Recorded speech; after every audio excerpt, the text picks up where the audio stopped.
Yemen के आसमान पर छाई खामोशी अब तूफान में बदलने वाली है। हुसी क़यादत के अहम तरीन general major general Abdul Karim अल गम्मारी की इजरायली फजाई हमले में हलाकत के बाद यमन के हुसियों ने इजराइल को खुली जंग की धमकी दी है और इनका कहना है कि यह खून का हिसाब खून से ही लिया जाएगा।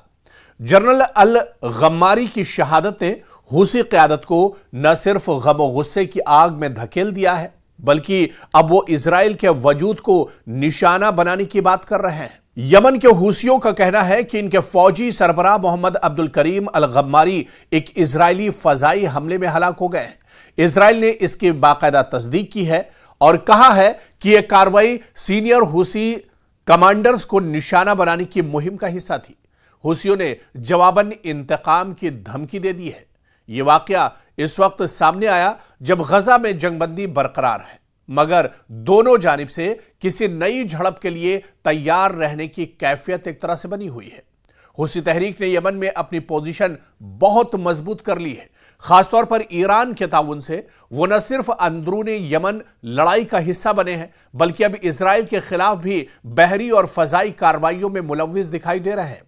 इजराइल के लिए यह बिल्कुल नई सूरत हाल है कि यमन की हुदूद से उनकी समत खतरा आ रहा है। खासतौर पर बुहैरे अहमर और तिजारती रास्तों के तनाजुर में अब यह खतरा इजराइल पर लगातार बढ़ता जा रहा है और मशरिक़ वुस्ता में हुसी अब एक बड़ा चैलेंज इजराइल के लिए बन गए हैं। सिर्फ इजराइल ही नहीं, बल्कि हुसियों के इस आतंक से, हुसियों की इस लड़ाई से और हुसियों के इस जद्दोजहद से अमेरिका भी परेशान है। हालांकि आप देखिए कि मशरिक़ वुस्ता में दायरा कितना भी तंग कर दिया हो, लेकिन यह हुसी लगातार इजराइल और अमेरिका के नाक में दम किए हुए। खासतौर से मशरिक़ वुस्ता में सबसे ज्यादा अगर किसी ने बिन्यामिन नेतन्याहू को परेशान किया है तो ये यही हुसी लड़ाका है, जो समंदर से लेकर जमीन तक, और इसके अलावा अब हुसियों के पास लेटेस्ट टेक्नोलॉजी है, हुसियों के पास अब लेटेस्ट हथियार है और अब बैलिस्टिक मिसाइल से इजराइल के ऊपर हमला कर रहे हैं। और ऐसे में अब हुसियों ने एक बड़ा चैलेंज दिया है। हुसियों ने अब बड़ी धमकी इजराइल को एक तरह से दी है और ऐसे में बिन्यामिन नेतन्याहू की मुश्किलें और ज्यादा बढ़ गई हैं। आप देखिए कि यमन के दारुल हुकूमत सना में वाक़ई एक कंपाउंड पर इजराइल ने हमला किया था, जहां अल गम्मारी मौजूद थे और दावा है कि उनका 13 साला बेटा भी इस हमले में हलाक हुआ है। इजरायली वजीर दिफा ने इसकी बाकायदा तस्दीक की है और कहा कि ऑपरेशन हुसी क़यादत को निशाना बनाने की एक कार्रवाई थी।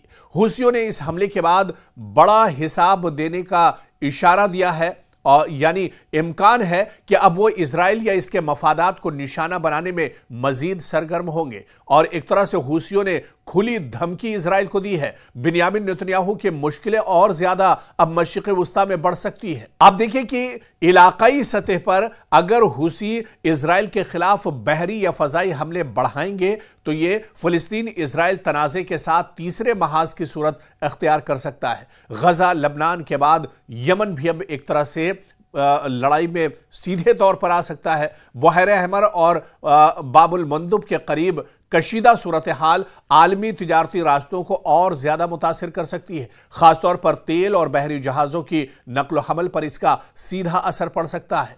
इजराइल ने अब यमन को महाज के तौर पर कबूल करना शुरू किया है और मुमकिन है कि वो यहां मजीद फजाई कार्रवाई करेगा, मगर यमन का जोग्राफिया, हुसियों की जंगी तजर्बे और ईरान का ताउन इजराइल के लिए चैलेंज का बायस बना हुआ है। यानी इस कार्रवाई का किसी लम्हे में फैसला बन जाना एक तरह से मुश्किल है, यानी इतना आसान नहीं है। इजराइल लगातार हुसियों पर अटैक कर रहा है, इजराइल लगातार हुसियों को खत्म करने की कोशिश कर रहा है, लेकिन यमन पर एक तो इजराइल से हमला करना, यमन का जोग्राफिया काफी ज्यादा मुश्किल है। यमन के महल वक़ू की बात करें तो यह इजराइल के लिए बहुत मुश्किल है और इसके अलावा जो स्ट्रेटेजी और पॉलिसी जो हुसियों ने बना के रखी है यह भी इजराइल के लिए काफी ज्यादा सरदर्द है। इसके अलावा आप देखिए कि इजराइल के फासले और इंटेलिजेंस का जो मसला है वो सबसे बड़ा मसला है। यमन से इजराइल तक कार्रवाई और निगरानी आसान नहीं है इजराइल के लिए, और अगर यह तनाज़ा बढ़ जाए तो सऊदी अरब, अमारात, ईरान और दूसरी ताकतें इस जंग में सीधे तौर पर मुदाखलत कर सकती हैं, जो पूरे खित्ते के लिए एक बहुत बड़ा खतरा होगा। तो जिस तरह से अल गम्मारी की हलाकत हुई है। इजराइल ने बाकायदा इसकी तस्दीक की है, हूसियों ने इसकी तस्दीक कर दी और हूसियों ने इस हलाकत के बाद, मेजर जनरल गम्मारी की हलाकत के बाद, अब एक तरह से हूसियों ने खुला चैलेंज इजराइल को दिया है और इजराइल से कहा है कि वो बड़े खतरे के लिए तैयार रहे। इजराइल को नेस्त नाबूद कर देंगे। बिन्यामिन नेतन्याहू यानी अभी गजा के बड़े खतरे से निकल भी नहीं पाए थे कि अब ये एक और बड़ा खतरा बिन्यामिन नेतन्याहू ने मोल ले लिया है। जिस तरह से यमन में ये बड़ा हमला किया गया और आर्मी चीफ गम्मारी को जिस तरह से हलाक किया गया है, इनकी हलाकत के बाद अब जो हालात हैं पूरे मशरिक़ वस्ता के, पूरे खित्ते के और ख़ासतौर से इजराइल और यमन के बीच एक तरह से टकराव बढ़ता जा रहा है। हालांकि इससे पहले भी आप देखिए कि इजराइल लगातार हूसियों को ख़त्म करने के लिए हमले करता रहा है, लेकिन हूसियों की जो रणनीति है, इनका जो रोड मैप है, इसके पीछे इजराइल की एक भी नहीं चल पाती है। आप देखिए कि ये जो हमला है, मशरिक़ वस्ता की जो मौजूदा सूरत हाल है, इसको देखते हुए ये सिर्फ एक वाक़या, ये सिर्फ एक हमला नहीं है, बल्कि ये खित्ते के ताकत के तवाज़ुन, जंग की नौयत और आलमी सियासत की तस्वीर बदल सकता है।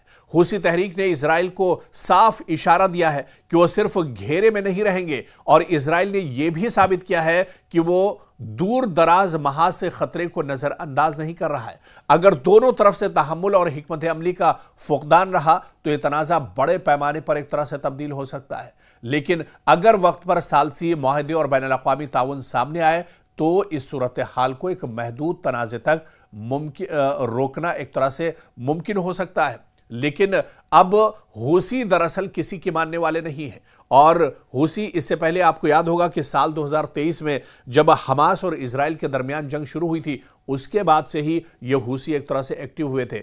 हालांकि मशरिक़ वस्ता में हूसियों का एक बड़ा दायरा है, हूसी बहुत पहले से यहां पर एक्टिव रहे हैं, लेकिन जब से हमास और इजराइल के दरमियान जंग छिड़ी थी, जब से गजा पर इजराइल ने हमले तेज किए थे, उसके बाद हूसी अपनी पूरी ताकत के साथ एक तरह से मैदान में निकल आए थे और हूसियों ने सबसे पहले इजराइल और अमेरिका के लिए बहर अहमर यानी रेड सी में मुश्किलें खड़ी की थी और उसके बाद कभी इजराइल के किसी शहर पर, कभी इजराइल के किसी एयरपोर्ट और एयरबेस को हूसी निशाना बनाते रहे और हूसी इससे पहले भी लगातार हमले करते रहे। और आपको याद होगा कि हालिया चंद महीनों की अगर बात की जाए तो हूसियों ने जिस नौयत के हमले किए हैं, ये एक बड़ा चैलेंज इजराइल के लिए बन गया है, क्योंकि हूसी अब खुद साख्ता जो रॉकेट्स हैं, उन लोकल रॉकेट से हमले नहीं कर रहे हैं, बल्कि अब हूसियों के पास भी बैलिस्टिक मिसाइल हैं, ऑटोमेटिक मिसाइल्स हैं और इन मिसाइल के जरिए से वो हमला कर रहे हैं।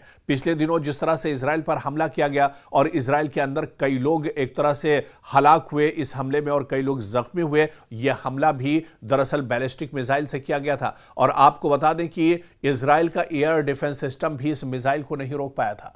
तो कहीं ना कहीं मुश्किलें इजराइल की लगातार बढ़ती जा रही हैं और हालिया दिनों अल गम्मारी की हलाकत के बाद जो गुस्सा हूसियों के अंदर है, जो नाराजगी हूसियों के अंदर है, हूसियों ने एक तरह से खुली धमकी इजराइल को दे दी है, बिन्यामिन नेतन्याहू को धमकी दे दी है कि अब वो सिर्फ बातें नहीं करेंगे, अब वो छोटे मोटे हमले नहीं करेंगे, बल्कि अब इजराइल एक बड़ी जंग के लिए तैयार रहे, इजराइल अब बड़ी तबाही के लिए तैयार रहे। यानी एक इशारा है हूसियों की तरफ से कि आने वाले दिनों में वो पूरी ताकत के साथ इजराइल को टारगेट करेंगे, इजराइल के जो मफादात हैं उस पर एक तरह से टारगेट करेंगे, इजराइल के जो सिक्योरिटी फोर्सेस के जो अड्डे हैं उसे एक तरह से टारगेट किया जाएगा। यानी इजराइल की मुश्किलें बढ़ेंगी। बिन्यामिन नेतन्याहू एक जंग से निकल नहीं पाए हैं कि अब हूसियों की नाराजगी भी बिन्यामिन नेतन्याहू को आने वाले दिनों में झेलनी पड़ेगी।